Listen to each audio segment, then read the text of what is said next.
Hey everybody, Wes here. Tuesday's workout. Great day again because we are on the bench press. This was awesome last week, and then we went into the workout and we had a bunch of push-ups. Same thing is going to come this week, so enjoy the bench press while you can. We are still in that strength cycle where we're working on tempos. Same tempo we worked on with back squats yesterday. We want 4 sets of 5, 3 on the way down, 2 at the chest, explode up, and then 1. Yesterday I mentioned maintaining tension at the bottom of the squat. We're going to focus on the same thing today with our bench press. So when we get set up under the bar, we want those eyes to be under the bar. Get your grip set, make sure it's even. Start above the chest. Make sure your shoulder blades are nice and set, almost screwing those shoulder blades into the bench. I'm then going to come down for 1, 2, 3. Maintain tension here. Just because we get at the bottom doesn't mean you let everything loose. Maintain your tension just like you would on the squat. 1, 2, float up, and then reset. 1, 2, 3, keep it tight, and then explode up. So we don't want to just totally let it sit on the chest. We're still maintaining that tension throughout the chest and the shoulders as it's sitting on the chest, and then explode up. Okay? So we'll have 4 sets of 5. You can build on that some. We noticed last week for a lot, just having to go slow down and then sit on the chest has actually limited the amount of weight, and that's perfectly fine.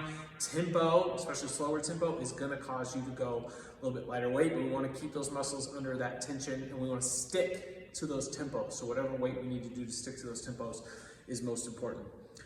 For the workout, we have 3 sets for max reps. We've got 4 different movements. We've got double unders, push-ups, toes to bar, and then calorie row. For this, it's going to be all of your reps combined, so you can track everything across 3 sets. The goal is to definitely be consistent across sets per movement. We'll have some rep goals here as I go through them. But also picking and choosing where you're going to sort of work for more of the minute and then have more time to transition to your next thing. So you might on the rower, for example, get off at 45 or 50 so you're ready to start with the jump rope at the top of the next minute.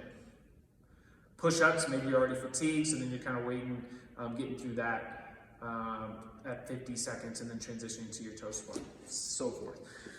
On this, be smart about how you break up some of these movements. For especially push-ups and toes to bar, those tend to fatigue really fast. And it's hard to get big sets and work for a long time, so you know that a full minute of those is not going to be doable. So we want to be smart with that. Double unders, this could be a really good day to practice double unders or practice some different attempts. On Sunday, we did some jump rope work, and one of the options is doing high jump singles, so that you're working on a little bit higher jump to maintain your doubles.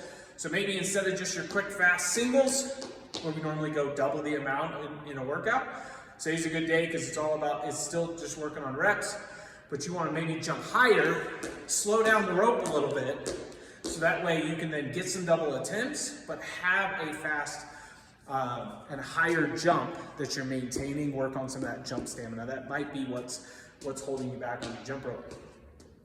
But for that, when we get to the workout, the 1 minute of double under or jump rope work, if we were doing doubles, the goal would be everybody getting 30 plus. If you're doing singles or just jumps, plate hops, you're going to get a lot more than that in a minute. Second minute push-ups, goal is to get 10 plus. Depending on your push-up strength, you're going to end up getting a lot more than that as well. But that's just kind of our minimum goal. Remember with push-ups, this is an effort workout, but let's make sure we're keeping quality on these movements.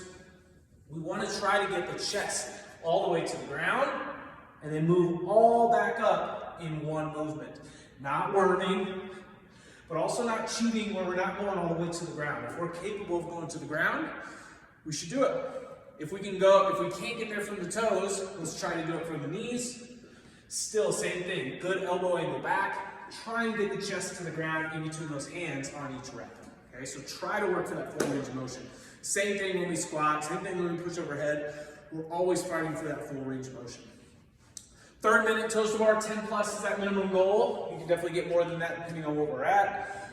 If you're struggling with your kip, what I want you to do, and I brought this up a couple weeks ago when we did some videos, I want you to have your feet on the ground through Superman, but then as you push back, lift those legs so that you're going through a kip and you're here. So even if you struggle with keeping a kip and you normally do a strict hanging knee raise, what I'd like to see, instead of just hanging here and doing knee raise, I want you to still practice the swing.